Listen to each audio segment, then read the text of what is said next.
ઈશ્વરે એ લોકોને કઈ કમી નથી આપી. આર્થિક રીતે ખૂબ સુખી સમાજ છે, છતાં પણ એ સમાજના આગેવાનોના દીકરા હોય કે દીકરીઓ હોય એ બધાને કમ્પલસરી સમૂહ લગ્નમાં જ પરણાવવા એવું એક બંધારણ એ લોકોએ નક્કી કર્યું છે. મિત્રો, આ કોઈ નાચોની વાત નથી.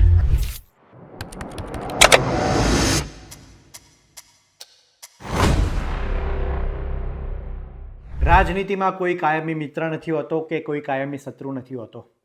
નવનીત બાલદિયાને ન્યાય અપાવવા માટે જેણે બીડું ઝડપ્યું તે હીરા સોલંકી આહિર સમાજના વખાણ કરતા જોવા મળ્યા. તમને સાંભળીને આશ્ચર્ય લાગશે, પરંતુ પોતાના મતક્ષેત્ર અમરેલીના રાજુલામાં કોળી સમાજનો સમૂહ લગ્ન પ્રસંગ હતો, ત્યારે હીરા સોલંકી ભાષણ આપતા આપતા આહિર સમાજના વખાણ કરતા જોવા મળ્યા.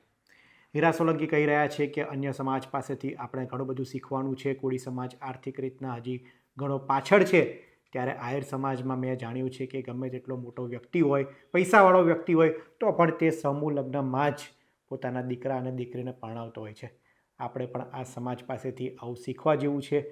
હીરા સોલંકીની વાત કરીએ તો નવનીત બાલદિયાને પર જ્યારે હુમલો થયો અને હોસ્પિટલમાં દાખલ હતા, ત્યારે તે સૌપ્રથમ હનુમંત હોસ્પિટલે પહોંચી ગયા હતા. નવનીત બાલદિયાને કહ્યું હતું કે તું ઢીલો ના પડતો, સમગ્ર સમાજ સાથે છે, ગુનેગારોને કડકમાં કડક સજા થશે. ત્યારબાદ જ્યારે નવનીત બાલદિયાને ન્યાય મળ્યો, સુરતમાં પણ હીરા સોલંકી ગયા હતા, આગેવાનોને મળ્યા હતા અને વાતચીત કરી હતી અને ન્યાયની વાત કરતાં કહ્યું હતું કે સમાજના યુવાનો આવું ક્યારેય ચલાવવા લેવાનું નથી. આવી કોઈ પણ ઘટના સામે પ્રતિકાર કરવાની વાત કરી હતી. ત્યારે હવે હીરા સોલંકી એ આહિર સમાજના વખાણ કરતા જોવા મળ્યા છે.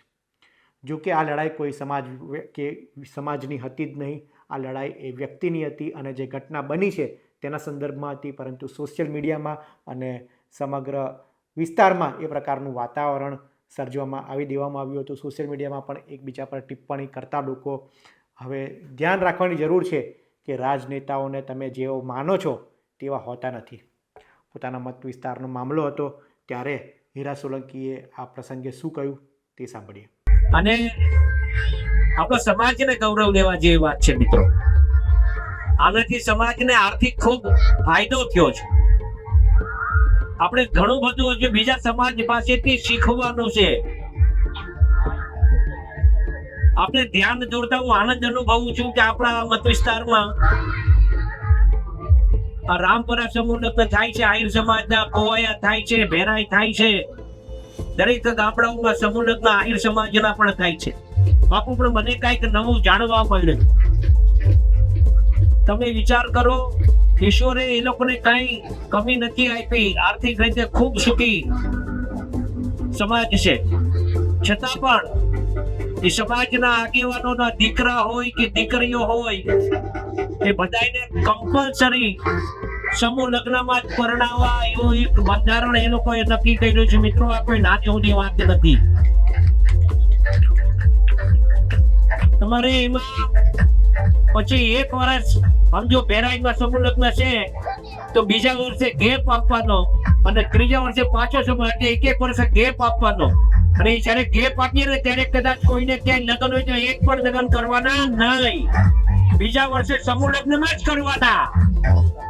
આવું જયારે બંધારણ એના સમાજનું કરે ત્યારે કોઈ પણ આવું બંધારણ થાય તો મને એવું લાગે છે કે સમાજને આગળ વધતા કોઈ ન રોકી શકે.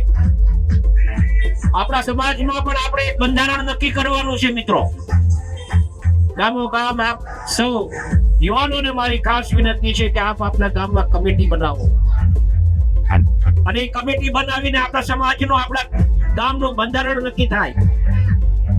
અને એ બંધારણમાં આપણે એવા નિયમો બનાવીએ કે આપણા સમાજને આર્થિક રીતે આગળ આવે એવા બંધારણો બનાવવા જોઈએ, જેના કારણે આપણો સમાજ અને આપણા સમાજમાં સૌથી મોટી કઈક ખોટ હોય, આપણે કઈક ખાટલી ખોટ હોય તો આર્થિક રીતે આપણો સમાજ ખૂબ પાછળ છે. મિત્રો, અને એને આગળ લાવવા માટે આવા બંધારણો પણ આપણે થવા જોઈએ એવું મારું માનવું છે.